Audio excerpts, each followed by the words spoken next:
Good evening and welcome to the Wheeler Centre. My name's Jenny Niven, I'm the Associate Director of the Wheeler Centre.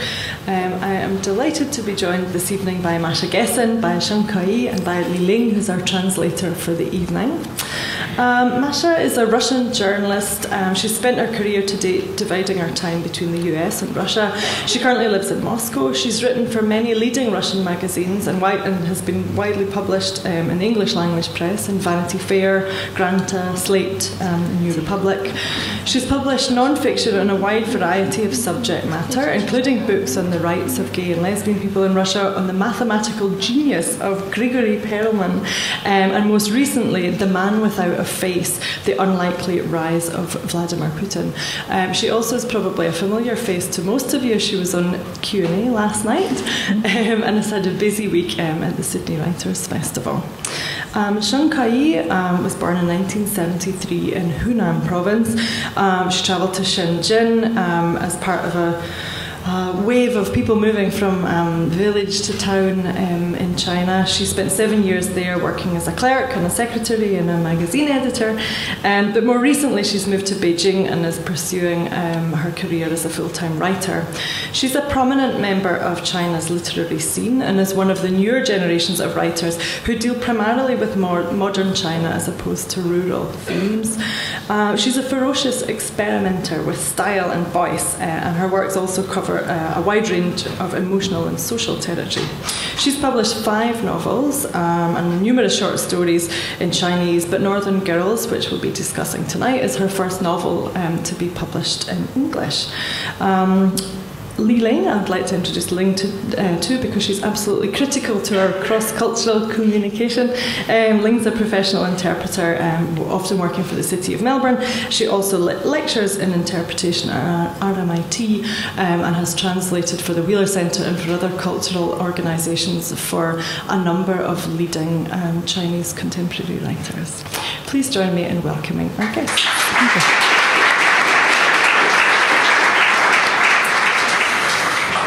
So just to outline how we'd like to run tonight's session, Masha and Keyi are obviously very, very different writers whose work explores very different things.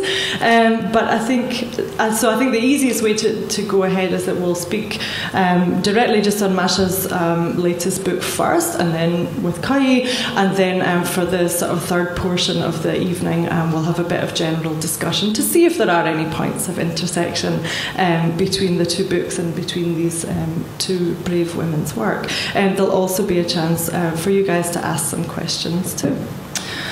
So, just get my bits and pieces in order. Masha, if we could start on The Man Without a Face. Could you actually, it charts the actually fairly unbelievable rise of Putin, how he came from being a sort of middle clerk with not much political history to this incredible astronomical rise to where he is today. So could you outline briefly a little bit of that stunning history? Sure. That happened in 1999, and then President Boris Yeltsin had been president of Russia for 10 years. He had once been extremely popular, he had once been extremely charismatic, and he'd become erratic, he was ill, he was alcoholic, probably. He'd lost his touch. He would make decisions and reverse them. He would embarrass the press corps that traveled with him by acting in weird ways on state visits. He had a very real fear that if the opposition came into office, when he left office at the end of his second term, which he was legally obligated to do, then he might be prosecuted. So he had alienated all the people who'd been close to him over the years.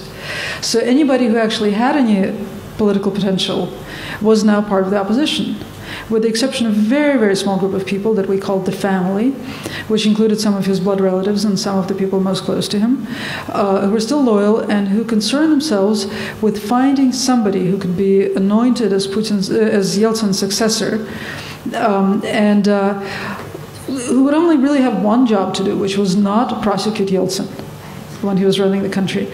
And so they reviewed a lineup of a bunch of basically gray, unremarkable men, bureaucrats, who had no public record to speak of. The former transportation minister, somebody else, and Putin, who was... At the time, he had served as a mid-rank, very unremarkable KGB agent. He had served briefly abroad, but it was in East Germany, which was not a prestigious posting. He had served in the St. Petersburg government, where he had distinguished himself by embezzling large amounts of money.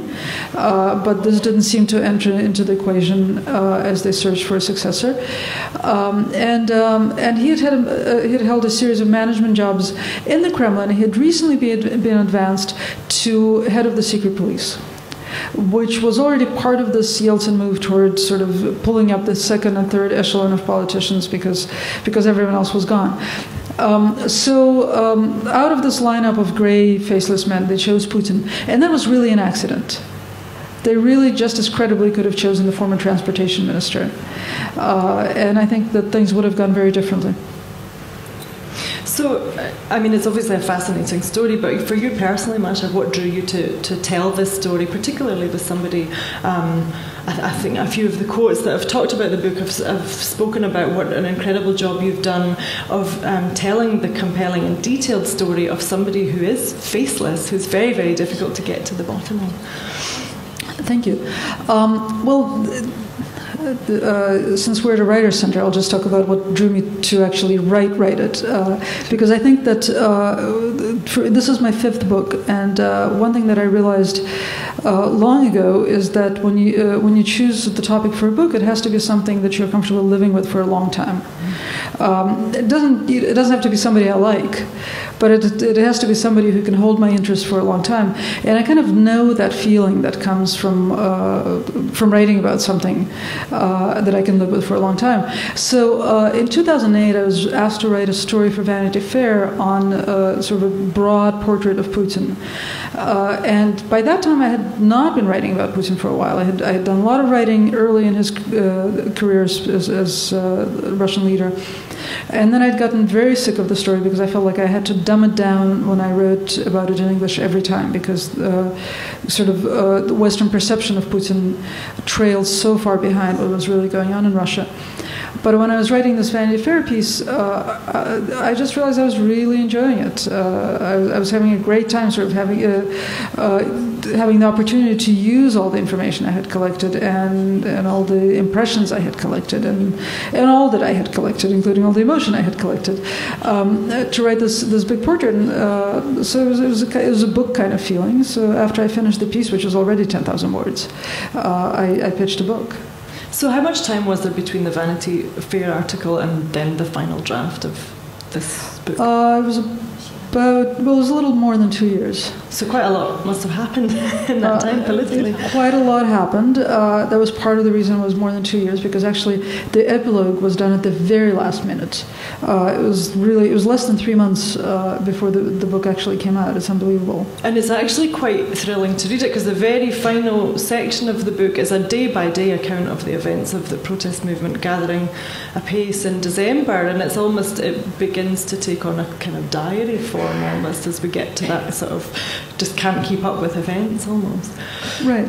I mean, I wrote it as a diary, and I feel so fortunate that I was able to get the epilogue in, because of course it would be a very different book without it. And literally, there's the last chapter which ends with the words, and with that, the transformation of Russia back into the USSR was complete.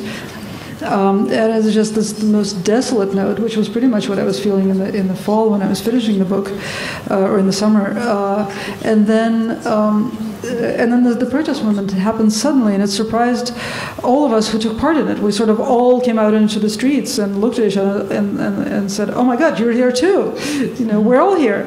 And that was, those winter months, and especially that first week in December, were just absolutely euphoric. And so the book in the end ends on a euphoric note. But skipping back a little bit, you just mentioned the gap when you're writing in English for a Western audience or an English-speaking audience, the gap in the Western perception of Putin and then what's really going on. So enlighten us. Can we explore that gap? What are our misconceptions in a country like Australia for what's happening? Well, early on, Putin was set forth as, he was a blank slate, right? This is somebody who had no public record. He had been in the secret police his entire life, so nobody knew anything about him. And the kingmakers who put him forward did do a brilliant job of sort of presenting him as the embodiment of everybody's best hope. So the people the Russians who wanted to see a decisive, macho kind of leader who would not be wishy-washy like Yeltsin saw that, and the ones who wanted to see somebody who was worldly and who spoke foreign languages and who wore good European suits and who wouldn't be an embarrassment, they saw that. And the West, and this was Western political leaders and Western business that was becoming more and more represented in Russia, they saw somebody they could do business with. And they saw somebody who was an economic reformer and somebody who was a democratic reformer. And this perception, this narrative, persisted in the Western media long after Putin dismantled the Russian electoral system, forced oligarchs who'd run the independent, the quasi-independent media into exile, took over the media, reversed judicial reforms, had the judicial system subsumed by the executive branch. All of this is going on, and the Western media are still writing about the emerging Russian democracy. And so, December 2003, Russia holds a parliamentary election. It's rigged. The OSCE, the Organization on Security and Cooperation in Europe, issues a damning report on falsifications of the election. And the New York Times actually comes out with an editorial that congratulates Russia with inching toward democracy. Right? So writing in that context was extremely difficult, when what I really wanted to say was, listen, this is a dictator. Why do you think that was? Was it the Western press so much wanted that to be the case? It was a better story, or they were just getting the wrong information? How does that situation occur? I think that the Western press is held captive by conventional wisdom. I think that it generally takes a long time for the Western press to catch up to events. It takes a long time to change the narrative, and it was handicapped by a couple of unexpected circumstances. One was that Russia stopped being a very important posting. So a lot of the editors who were editing these stories, including the top editors, were actually former Russia hands, because in the late 80s and early and mid-90s, Russia had been an extremely important posting. So people had come back from running Moscow bureaus and became top editors. And junior reporters who were now stationed in Moscow didn't have their confidence, didn't do a very good job of reporting, but they were also directed by these editors who thought they knew what the story was, and they didn't know what the story was. That was part of it, and the other part of it was actually 9/11, which completely, now I'm talking about just the U.S. and to some extent the British media, but to a much greater extent the U.S. media. That was it. Foreign coverage completely shifted to Afghanistan and later Iraq. And it transformed foreign reporting in a way from which I think the U.S. press still hasn't recovered. It's sort of, it's reporting through the viewfinder of the armored personnel carrier. It's not reporting on the street anymore. But Moscow became a way station for reporters working in Kabul and later in Baghdad. They would come there to take a shower and get a change of clothes, not to actually do reporting. Huh. There's a part in the book when you talk about there's one particular blogger, I can't remember his name, but he began to expose a whole lot of corruption and things that was going on at the senior level of government, and he didn't actually have to dig that deep to find this stuff. It was just that he put it out there and he gathered it all in the same place. Was it a similar situation, or did you have to dig really deeply to find the stuff, or was it just that other people weren't listening at that particular time? I actually think that we all have this romantic idea of investigative reporters, but actually real, true investigative stories are very few and far between, and a lot of things have to sort of conspire to create a situation in which a journalist can act as an investigator. A lot of the time, what we think of as investigative reporting, what I think of as extremely important reporting, is actually taking information that is out there, that is available, and that's especially true now that so much can be pulled off the internet. But it has to be systematized. It has to be analyzed. It has to be looked at extremely carefully. And you can't rush to conclusions, and you can't go with conventional wisdom. You have to really analyze it. So that's a lot of the book. I mean, there's a little bit of new information in the book, but frankly, I think that these are delicious tidbits for me. But that's not what makes up the carcass of the book. Right. But you conducted a huge number of interviews in order to get this information, didn't you? Can you just describe for us some of the people that you spoke to? I think I'll just describe my favorite person that I spoke to, which is Marina Salia, who's a very important person in the book, and it was a very important person for me. She was the most popular politician in St. Petersburg in the late 80s and early 90s. Just this incredible woman who had come out of academia and become a city politician. And in the early 90s, she was a prominent member of the city council. Interestingly, she didn't run for chairman of the city council because she kind of thought it was a little undemocratic to chair something. So at the same time, Putin was working as deputy mayor and largely running the St. Petersburg economy. So she ended up conducting the city council's investigation of Putin. She co-authored it with another city councilor who later died under weird circumstances. And the investigation, which they completed in 1993, concluded that the mayor should dismiss Putin and which would open the way for prosecuting him for what they alleged was the embezzlement of between $10 million, which they could document, and $100 million, 90 million of which had just disappeared without a trace, and they couldn't document that it was Putin personally who'd embezzled it. This is an unbelievable amount of money by early 1990 standards in Russia, just unbelievable. It's a lot of money today too, but 20 years ago in Russia, just huge. Instead of dismissing Putin, the mayor dismissed the city council and proceeded to govern by decree for the following year. Salia left politics, became a professional organizer, moved to Moscow.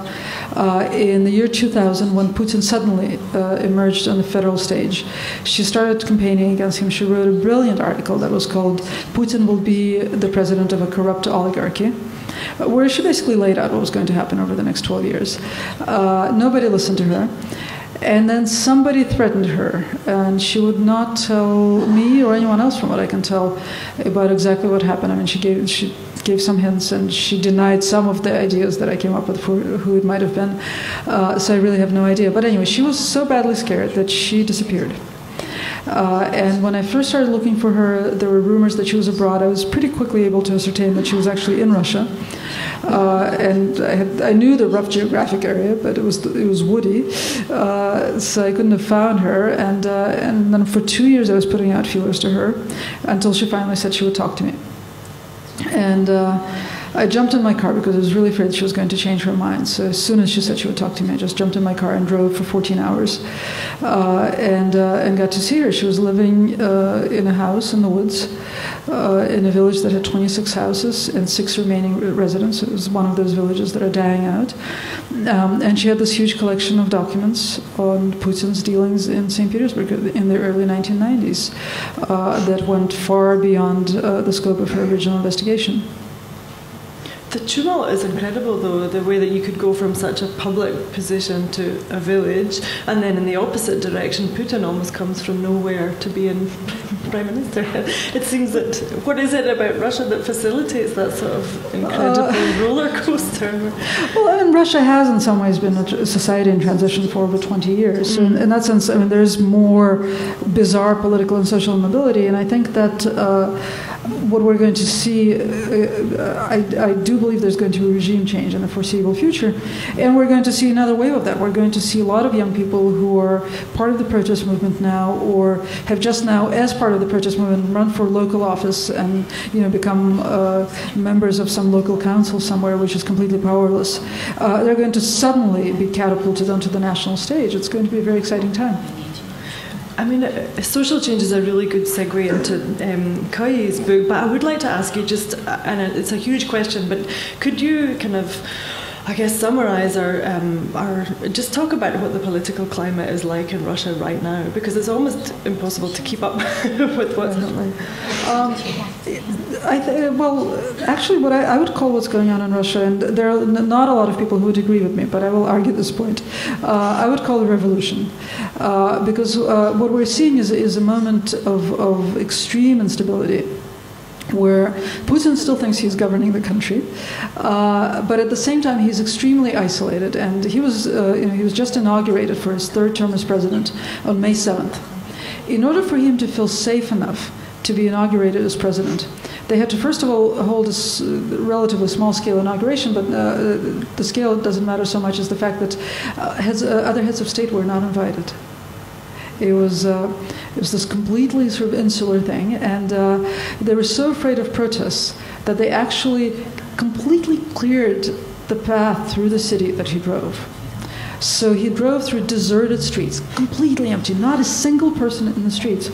And it's so amazing how much he distrusts his own people, the people that he claims elected him. Even under Stalin and even under the Tsar, even when when they feared acts of terror, they would at least plant people, in the streets to imitate a crowd of greeters. But they've gotten to the point where they don't even trust the people they might plant. So they cleared the streets. It's a very eerie... That's the word. I was just thinking, eerie. Yeah. That must be a strange spectacle. Absolutely. And at the same time, we organized this protest on Inauguration Day because we knew that the police were going to be arresting anybody who tried to protest. So what we said was just put on a white ribbon and go outside. And just walk toward the center of town. What we didn't suspect was that they were going to start arresting people for wearing a white ribbon.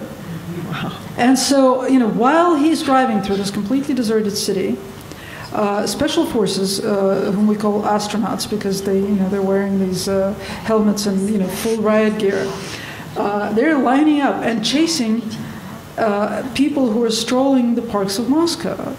And it looks completely bizarre, except it's really scary when suddenly you're walking around with a bunch of your friends, or you're sitting at a cafe, which is what happened to some of my friends that morning. They're sitting at a sidewalk cafe, and all of a sudden the special forces sort of lined up and swept the cafe, turning over the tables and arresting everybody who was sitting at this cafe. Because several of the people sitting in the cafe were identified as having to do with opposition. So, having their morning coffee made them subject to arrest. So we have this really scared, really isolated president on the one hand, and we have a growing protest movement on the other hand. And these street arrests and these strange street protests have now been going nonstop since May 6th, and they show no sign of ending. And of course, they're helped along by the arrests. Because I think if they just left us alone, people would probably get tired of having to go outside every day and every night and just walk around wearing a white ribbon. You start feeling a little bit like an idiot after a while.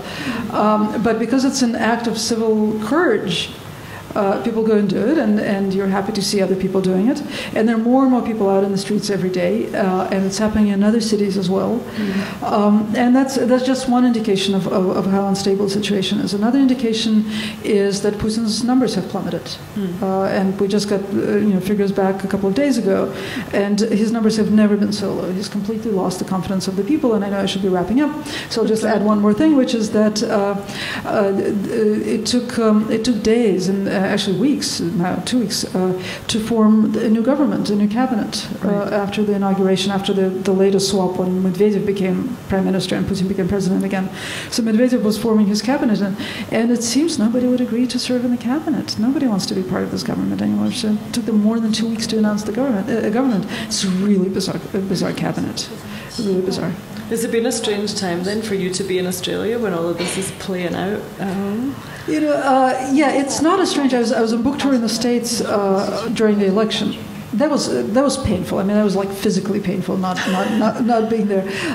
This time it's not as bad, just because at this point I have every confidence that it's not going to end before I get home. I'm going to have an opportunity to get right back into it after I fly home tomorrow. Well, we'll pause there just a second. I think Ling has kept you up to date a little bit on the conversation. Yeah, the link, I think, from social mobility is a good one, because your novel Northern Girls is structured around a story of huge social mobility, mobility on a national scale. So can you tell us a little bit about the story of Northern Girls and these migrant women who move in search of economic freedom and to build their identity when they move from village to city? 就是说起呢社会的变革，而且社会的变化，能不能就这个来谈一谈？因为呢，你的书呢也是一个全国性的一个变化，就很多人从一个地方迁到另外一个地方。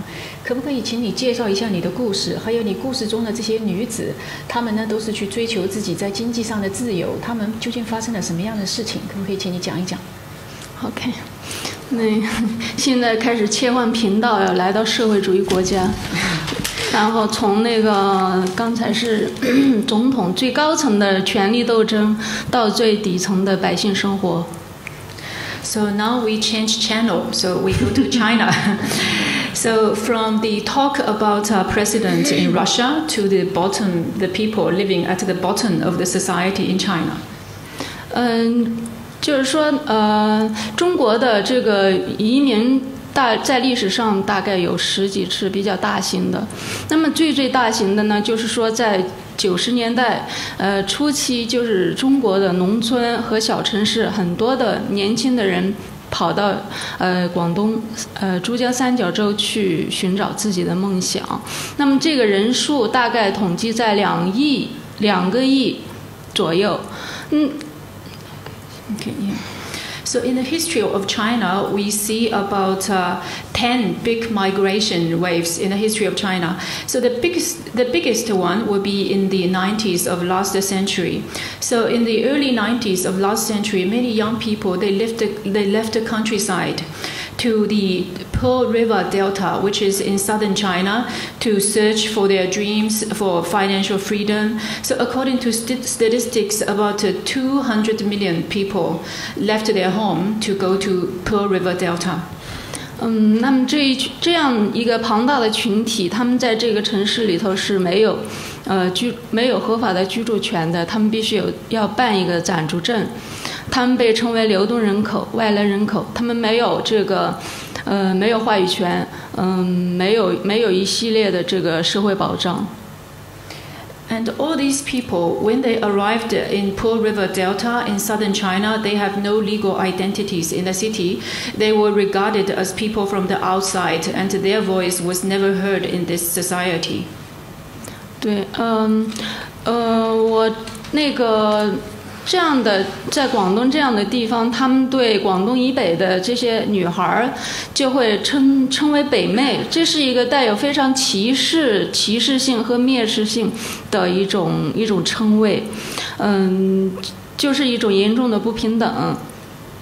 Yeah, and people in southern China will call these young girls from northern China, they call them northern girls.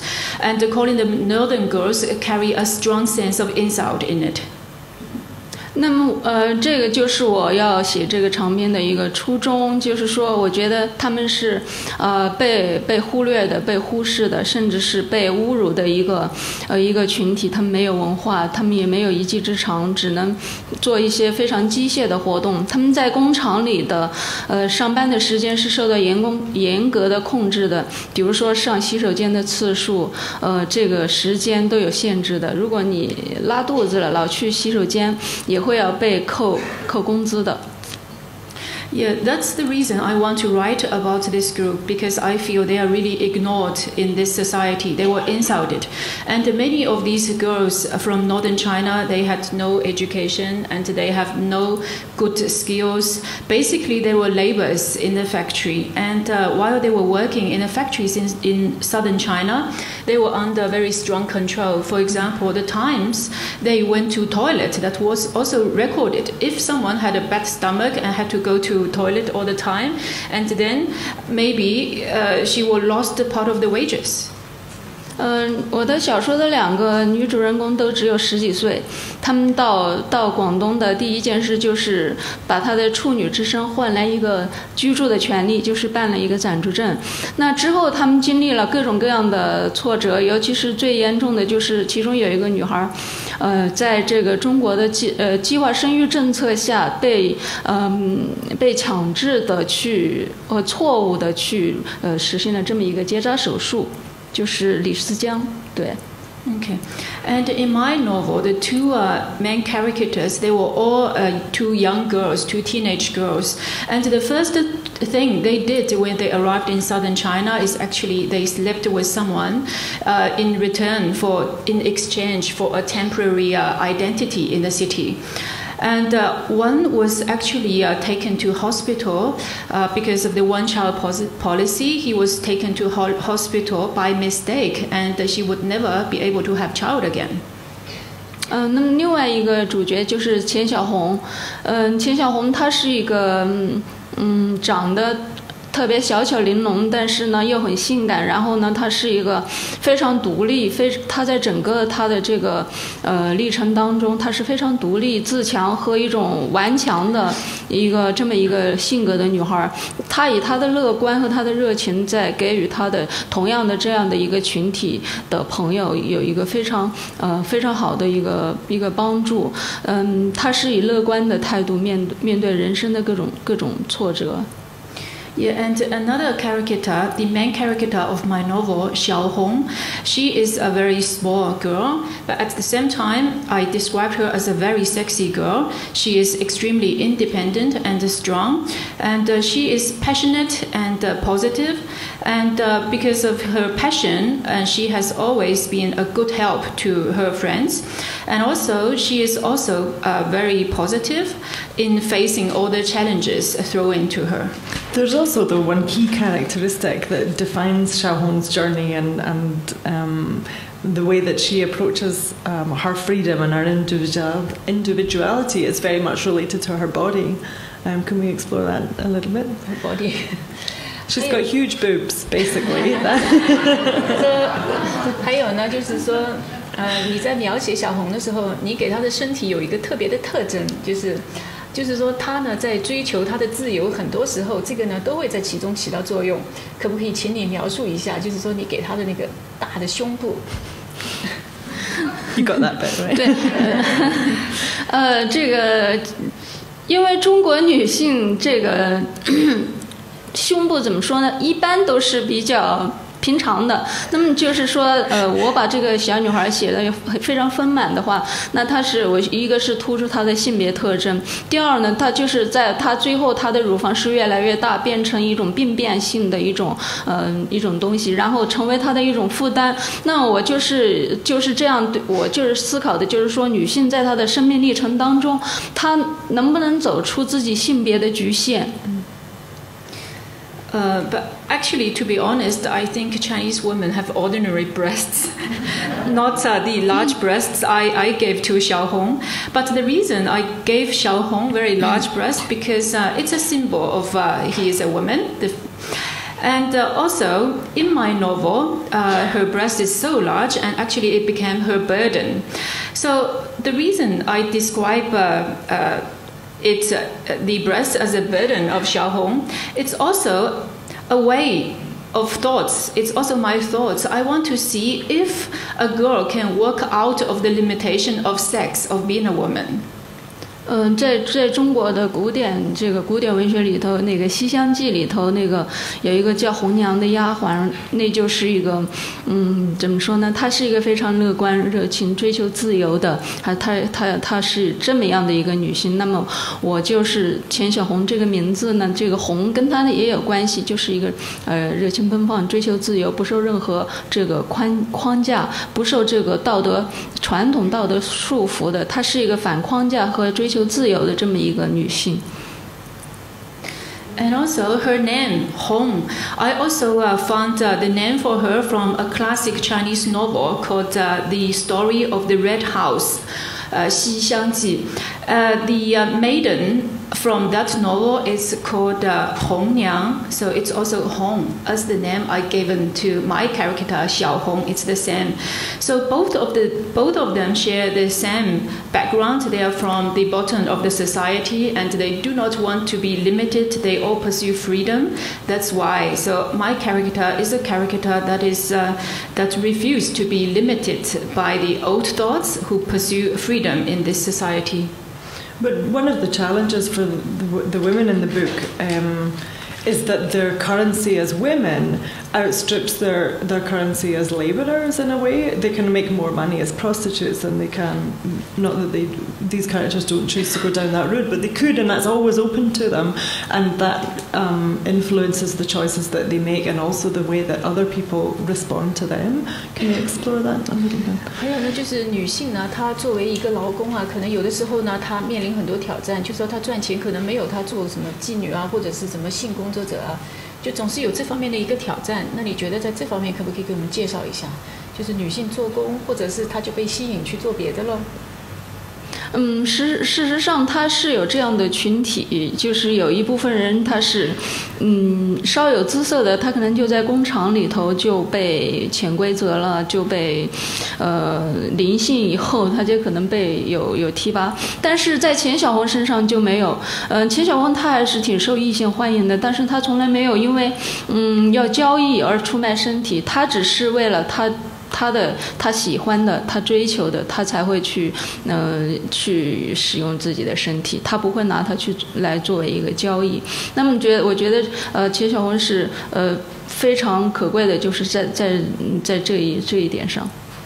Yeah, things like this do exist. Actually, I found in factories for young girls there, especially pretty young girls, many times they will, if they have a relationship with their boss, for example, normally they will get promoted afterwards. But my character, Xiao Hong, never did that. Maybe she make boyfriends, maybe she slept with someone, but it's not like some girls who could not resist the temptation of getting an easy promotion or some easy money. My character is not like that. 对，他是以一种比较我把它创作成一个喜剧形象来完成这么一个沉重的一个故事。Actually, the story I want to write, I think this topic is very heavy. It's very difficult to write because this is ignored group of the society.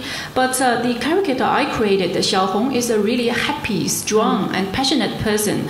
So I want to finish a very heavy story in a happy way. Yeah, there's a humour about it. The girls are very funny, and there's also a community that develops. There's a real solidarity between the women as they negotiate all these really difficult situations, and I think that's where the lightness of it all comes in. 他说觉得你这个书呢里面还有很多很幽默的地方，虽然是这么沉重的话题，但是你创造了这样的一个群体，他们在其中呢表达出了他们自己的群体的一个特色，这个是非常不错的。The style of your work, though, Keyi, is I know that among Chinese reviews and discussion of the book, often your style is discussed as being unusual for a young woman because it's quite brash and quite direct. You pull no punches. Can you talk about that? Is that something that you created? Did you write it that particular way for this particular story, or is that just a voice that comes naturally to you? 他问你呢，就是说这本书你写作的那个语言呢，很多的评论都是说这个语言是非常非常直接的，有的时候甚至呢就是说很硬很粗的那样的。问你呢，是不是说你很自然的就流露出这样的一种语言，还是因为这个故事你刻意的把它写成这种语言？首先是我自己对语言上的讲究是简洁和有节奏感的。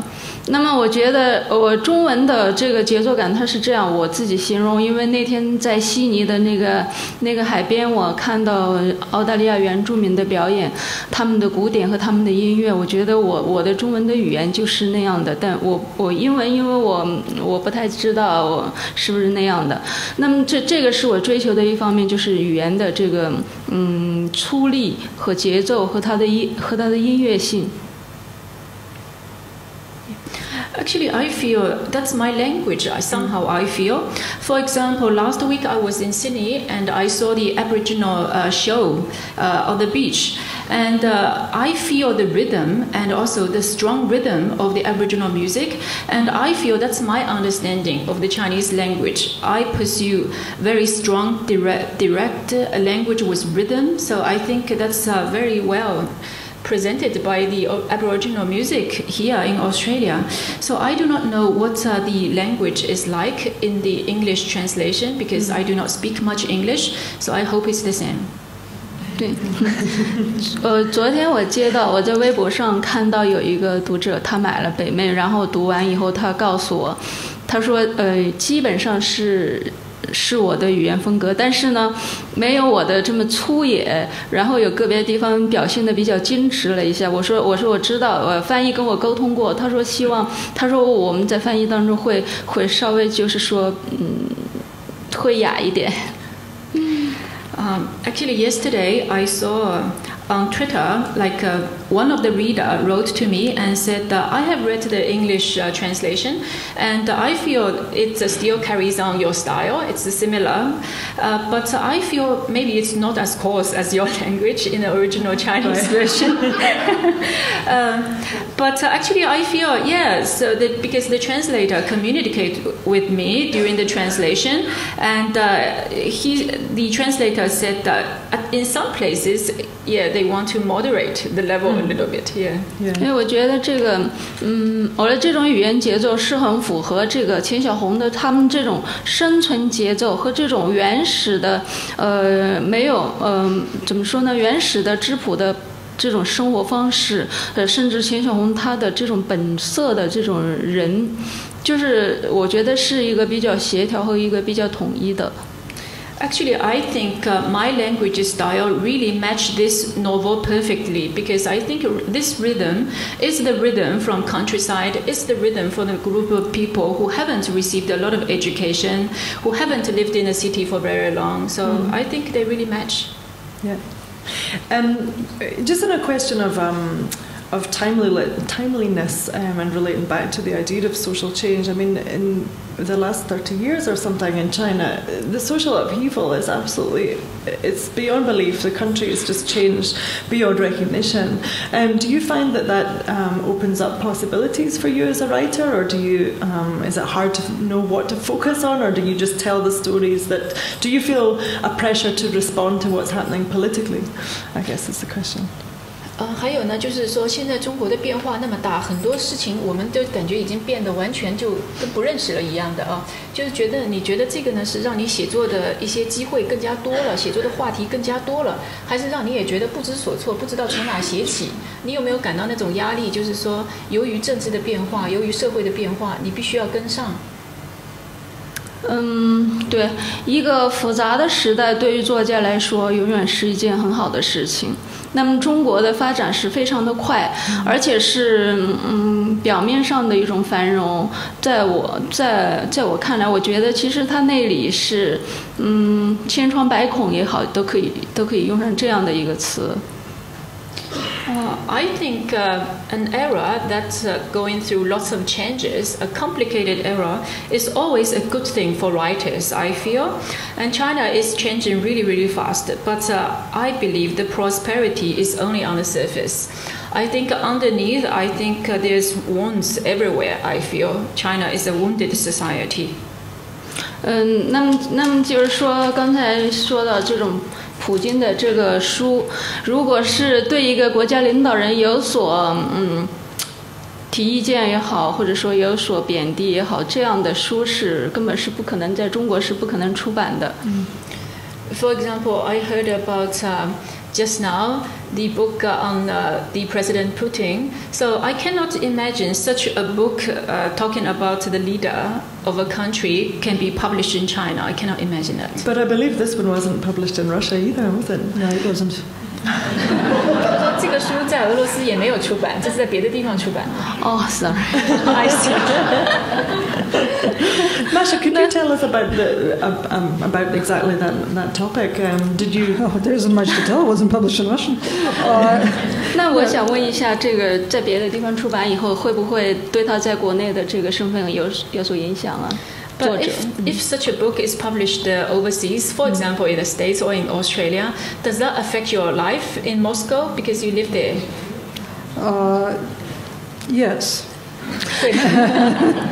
我觉得我很敬佩你，因为作家就需要冒险。 I really admire your spirit for that because writers have to take risks, I feel. 对，因为我也有书在中国不能出版，也是英文版首先会出版。Yeah, because I also have a book that cannot be published in China first, and it's published overseas first. Yeah. 那么说到中国的环境，其实，可能大家也有所了解，就是说，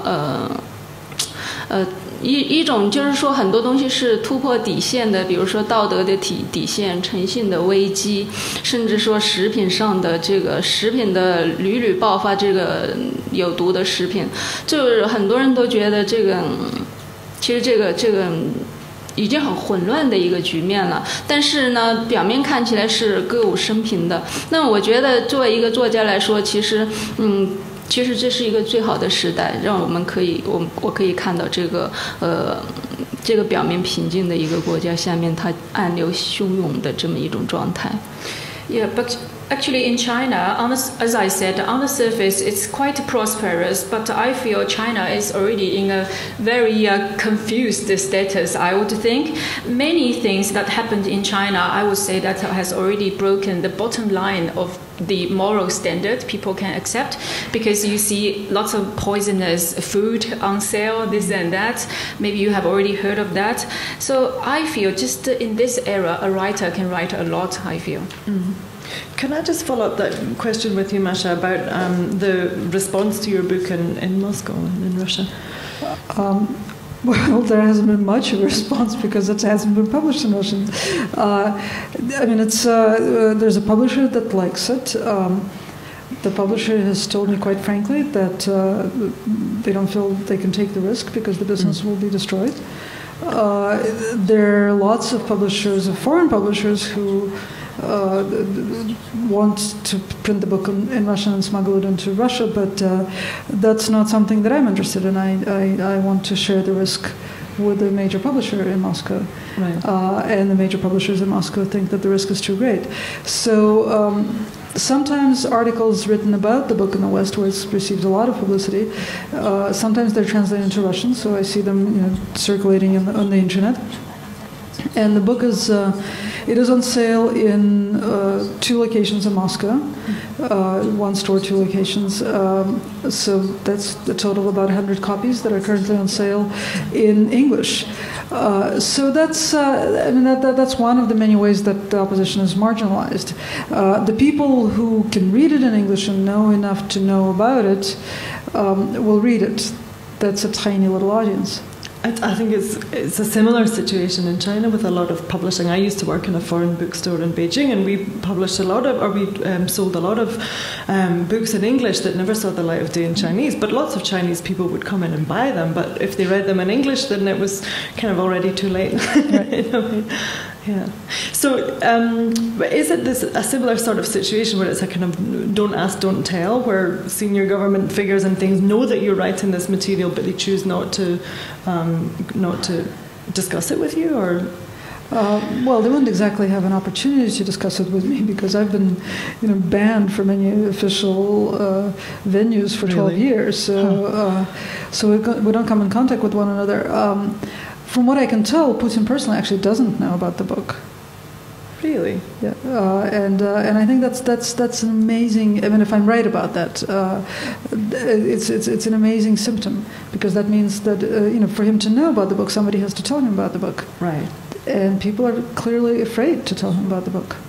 Put one in the letterbox and next time you're passing the Kremlin. Keyi, could you maybe just explore a little bit the reaction to your work in China, just on that note? Have you been, because you're published in Chinese, this book came out in Chinese in 2004, right? It's been a long time in the making. What was the response like?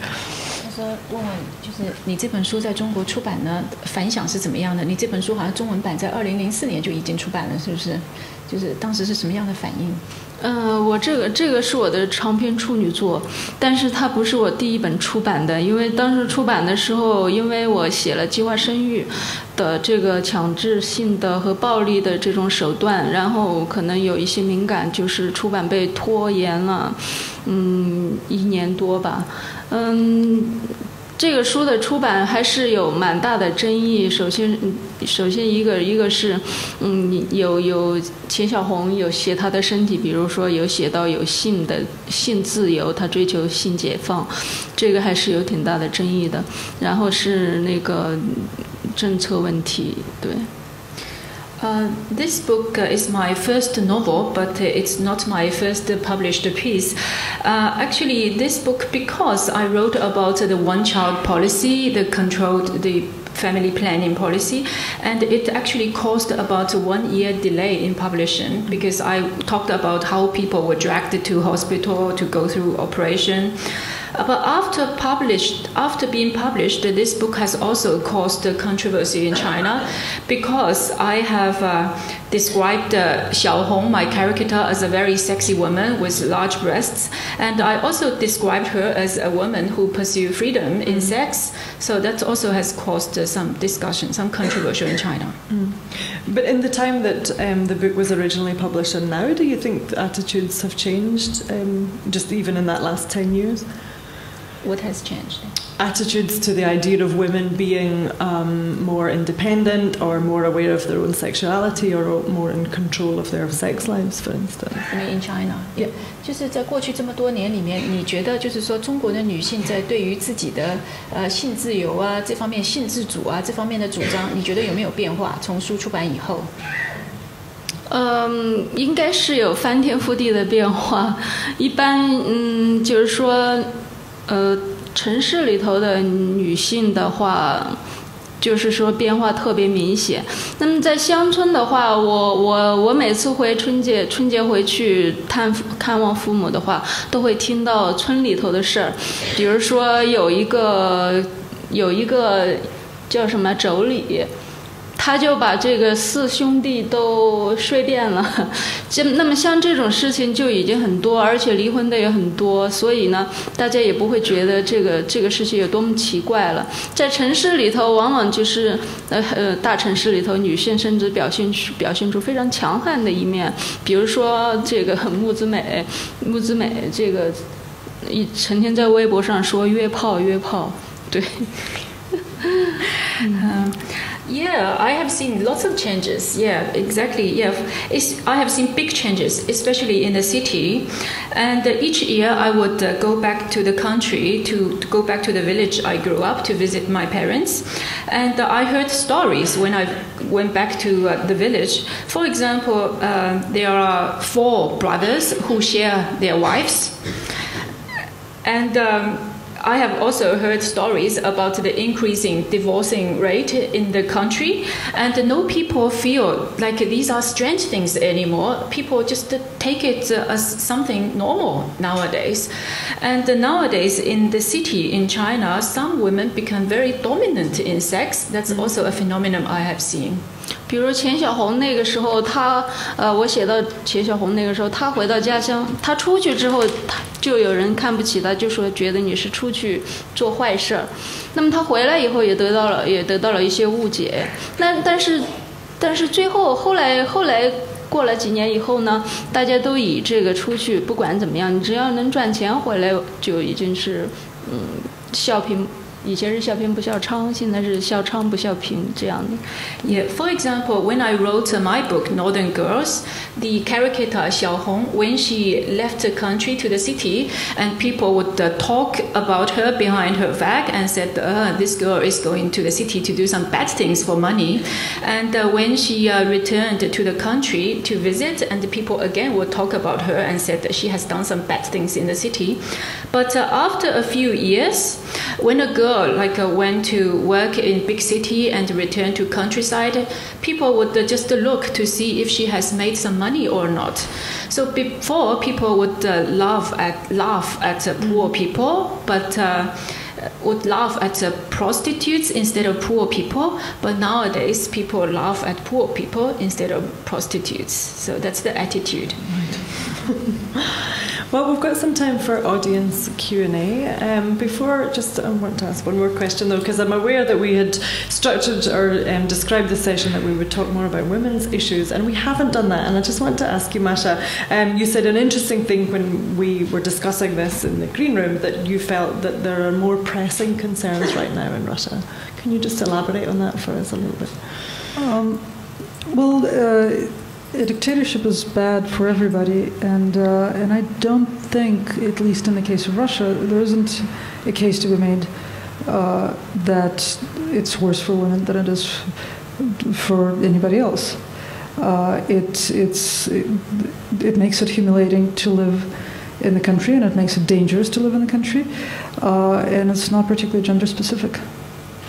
And you said also that when I asked you about women being represented in government, you said you wouldn't want to be represented in this particular government. Exactly. It's, the best remark I heard on the subject actually was the government was just announced yesterday. So people sort of went to look up. A lot of these people are completely new in the public scene. Nobody knows who the hell they are. So people started looking them up. And the best remark I actually saw on Facebook was from my favorite woman activist, who wrote, I don't want to memorize their names, I want to get rid of all of them. All right, we're running close to time, but we'll maybe run over a few minutes, just given that interpretation takes a little bit longer, and I want you to make you feel that you've got your full allotted time, but we understand that we're advertised to finish at 7:15, so if anybody needs to dash off, that's fine, but I think we'll take about 5, maybe almost 10 minutes of Q&A. That's one in the middle. Thanks. Hi. I had a question for Masha. I was in Russia in 2004, and when Pavel Klebnikov was killed, and you spoke about the sort of disconnect between what's happening in Russia and what's happening in the West, and how the West, didn't really have our eyes open to look at Russia. I thought that with something as significant as his assassination, that would have focused attention. Is there a reason why that was missed? Yeah, that's just to give people an idea. Paul Klebnikov was an American journalist and editor of Russian descent. He was, I think, a third-generation Russian who had gone back to Russia to edit the Forbes magazine in Russian. And he was shot outside his office in 2004. I think that the reason it didn't draw the kind of attention that you would expect in the West was that it was perceived as a business murder, because he edited a business magazine. We still don't know who did it, but and I think it was sort of chalked up to this whole, oh yeah, we know the mafia in Russia, and that's all correct. Yes, the mafia in Russia, criminals run rampant, entrepreneurs get killed. But by that time, you could lay the blame squarely with the government, because it is the Putin regime that has created this system where a large number of people fall outside the protection of the law, and any one of them can be killed at any time, and that's what happened to Khlebnikov. There was one about the middle at chat there. I have a question also. I'm just frightfully worried that after the stuff you've said about Putin, you know, last night and today. Sorry? Are you worried for him? Worried for you, and that is that you know, I guess the Russian embassy knows you here, and they probably monitor everything you do and say. I'm just very worried that when you do get back to Moscow, that you might be bundled into jail, or you know, they might try to bump you off. I'm seriously worried about that. Well, you know, I don't feel comfortable talking about that for no better reason than that I'm obviously fine. Right. So, and I actually have friends who have been attacked, and I have had friends who've been killed. And that risk is out there. It's a risk that a number of journalists and activists in Russia are taking. And I think I'm probably somewhat protected by being well known in the West and by carrying an American passport in addition to my Russian one. Not fully protected. I'm not protected by from the crazies who might do, you know, what they think is good for the motherland. But I'm probably safer than a lot of my colleagues. There's one at the back, and then... Hi, my question's for Masha again. As a writer, your characterization of like Russian bureaucrats almost makes them sound trivial. And as a writer, how do you see past what the rest of society thinks of these people and actually examine them critically? I'm sorry, how do I see past what the rest of society thinks? Yeah, like Berezovsky, for example, is seen as a kingmaker, but you're able to break through that idea and examine him for what he is. As a writer, how do you do that? Well, I mean, I don't think that my views on people like Berezovsky are that unusual. A lot of people have thought at various points that he's a clown. I think he's a really interesting guy. I think he's extremely smart, sometimes crazy. I think that he is so taken with his own self and with his own mind that even now, when he talks about having invented Putin as the president of Russia, he still thinks it was a brilliant idea. I mean, yes, he's had to live in exile and lose his fortune as a result, but it was such a brilliant idea. And so, you know, that makes him at once sort of clownish and sort of compelling. So I think, you know, as a writer, you just try to see what's in front of you with fresh eyes. And I mean, usually when I talk to, I'm also an editor, so when I talk to authors about it, I always tell them, you know, to pretend that they've just fallen from the moon, and try to look at things as, you know, somebody who'd just fallen off the moon would see them. There was one about the fifth row there. Hi, and thank you very much for both. I just have a question for you, Masha. The next question has to be for Sheng Keyi. Sorry, yeah, I'm so sorry. I have really very few understanding about China. So, what I wanted to ask you is, you know, for the last around 40 years, I have been living in the West, that almost everything that is evil or stings or is the end of the world comes from the Soviet Union or from Russia. And when you scratch a little bit history, you know that a lot of the contributions in the 20th century came from the Soviet Union. And just to give some very simple examples, if you go now to a neuro laboratory, everybody gets very excited about neuroscience and neuropsychology. But when you mention the name Loria, nobody knows, or very few people know who it is. Or if you speak to women who fight for the rights of women, if you mention the name Tereshkova, they don't know who Tereshkova is. So my question is, for writers like you who still have a contact with this old Soviet Union from your age, what are independent writers and historians doing to save this part of the history that belongs to the Soviet and the Russian people? I don't think that history belongs to any nation. I think that history should be known. I don't think that there's any point whatsoever in laying national claim to science or technical progress. I'm sorry to say, I'm kind of not concerned with this. I'm not. I really don't think this is right. I think progress belongs to the world. Another question? Yep, there's one right there in the middle. This is just a very general question, but is the pill available to women in China? What is available? The pill, the contraceptive pill. 问中国的女的有避孕药吃吗？有避孕药拿到吗？中国不会那么落后吧？China is not that backward, I think. 那个我在90年代初我就做过计划生育宣传工作，所以呢，我对这个有一点了解，然后我的小说里也写到了，所以写到了计划生育的这一些东西。中国的这个避孕知识还是在有渗透到这个最偏远的地区有的，所以这一方面不用担心。计划生育政策不是因为没有避孕药吃。Yeah, we don't need to worry about that. We do have that. Actually, in the 90s, I actually worked in the government promoting the one-child policy. And with the one-child policy, Chinese government also offer a lots of contraception devices and pills.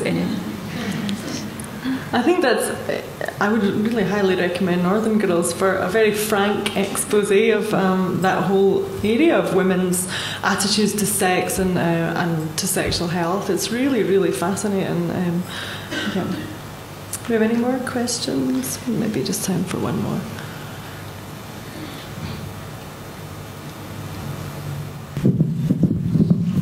Are young girls in China reading your books, and are they being read in schools, or who is taking up your books in China? 问在中国呢，就是谁会来读你这个书呢？是怎么样的一群女孩子呢，还是什么样的一个读者群？这个书的话，我觉得应该是在当时在广东这个珠三角是蛮受欢迎的，但是呢，他直到现在有一天一个朋友跟我说，他说在书店碰到我的一个粉丝，他说他是一个扛沙包的，然后是一个男士。他说他是我的忠实的粉丝，然后能把我的几本书都说出来。我当时在想，如果我的读者是这样一个层面，我觉得我也为什么呢？我也觉得挺高兴的。为什么呢？因为我这个书其实就是为他们代言的，我就是想让他们发出声音，让社会对他们有更多的关注。事实上，在90年代末21世纪初，中国有知识界对于这农民工甚至他们的子女的教育问题有个很大的一个探讨，而且在体制上、在制度上、社会保障上对他们都有所改善。Yeah, actually, my book was quite popular in southern China. I mentioned many people left the country in the north to go to the south. In the south, the Pearl River Delta area, my book was extremely popular. And one day, my friend told me that she met someone in a bookshop, and that young man knows all the names of the books I have written. And so she became very interested and asked the young man what's his job, and he said he was a laborer at the port, and he was just carrying heavy stuff for some company, so he was a laborer. So I heard about that, and I was pretty happy I have a fan like him, because I'm writing for this group of people who live at the bottom of the society. Actually, in China, late last century, early this century, the government is also paying attention to the living status of laborers who left country to the city, and they also published some policies aiming to protect their social welfare, to protect their living in the city. I think it's really interesting that you found a labourer who was reading the books, because Keyi's work is also known in quite a literary circle in Beijing, and some of the younger Chinese, mostly girls that I worked with, they were so excited when Keyi would come to the bookshop, and there's a real star quality there as well, I think, because it's such an unusual voice. A lot of Chinese fiction is very commercial, and this kind of bold, brash description of female identity is something quite unusual. 他说你的书不仅仅是在这种农民工里面很受欢迎，他说在他工作的地方，在北京的文学圈，只要你去，大家都感到非常兴奋，大家都非常喜欢你，因为其中还有一些明星的气质在里面。因为这个书它是这样，因为我觉得在中国的文学界也比较受关注，因为它的文学性是比较强的。因为我是写小说，我会注重到小说的语言，包括它的结构，这都是我很关心的，因为它最终它是一个艺术作品，而不是一个纪实的一个，或者说一个记录的一个东西。它是我花了很多心血和这个心思创作的一个文学作品。I guess I can honestly say I really devoted myself to this piece of work, and I paid extra attention to the language I use and to the structure of this novel. So I think maybe that's why the literary circle, they all paid attention to it. There's two questions here at the front. Can we just go really quickly, because we are running out of time? We'll just take, perhaps you can ask them in tandem and then we'll answer them. And there are two ladies at the front. I visited China a few years ago, and I saw the wealth and prosperity of the eastern part of China. Of course, I've been to Shanghai and Beijing. When I came back to Australia, I thought that I was visiting a little village. That was the huge contrast that I could see. You said that the prosperity is there, but it's only a veneer, that the society is a wounded society. Can you just elaborate on that? That's a huge question at this time of night. 他说呢，你刚才讲到说他之前呢曾经去过中国，尤其是中国的东岸很富饶，比如说呢他去了上海啊，很多地方都很富裕。当时他回到澳大利亚的时候，他觉得澳大利亚简直就是个小村庄，跟中国那些大城市比起来。说但是根据你刚才说的，中国的富饶只是表面的现象，只是一个表皮。其实中国是一个很受伤害的社会，里面是千疮百孔。你可不可以简单的解释一下？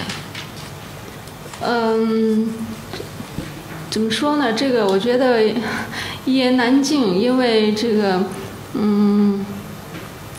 就整个应该是所有的原因大概都是制度造成的吧。比如说我关注的这个群体，他们在城市，他们的子女是不能在这个他工作的城市受教育的。哪怕是他在这儿交了更多的钱，他在读书，但是到他参加高考的时候，他一定是被遣回去，一定只能回到原籍去参加高考的。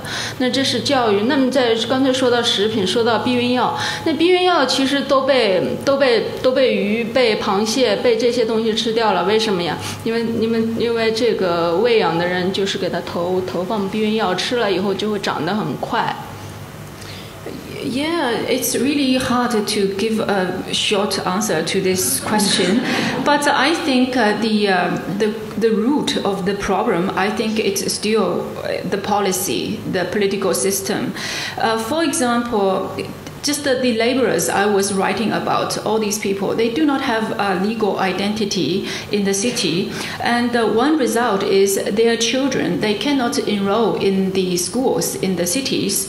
And even they pay extra money just to send them to school, to sit in a classroom and to do all the lessons. But when it's time for them to go to their VCE test, if we can say it, they have to return to where they have the legal identity, which is the countryside, the village, to attend the test.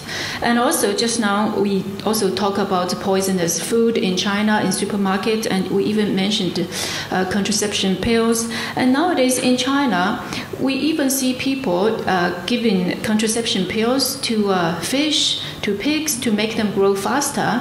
So that's why I feel it's really a wounded, a sick society. 还有在城市的发展过程当中，因为有一些旧区要拆，那么因为对这些居民的赔偿不够，就强拆，那么就有人就以生命去抗议，那么就出现自杀的，也有出现直接被推土机给铲死的，就各种惨状都发生在最没有话语权、最没有权势的最普通的老百姓的身上，就这个矛盾非常非常大，就是近几年都一直在发生，也没有得到一个更好的一个协调的一个办法。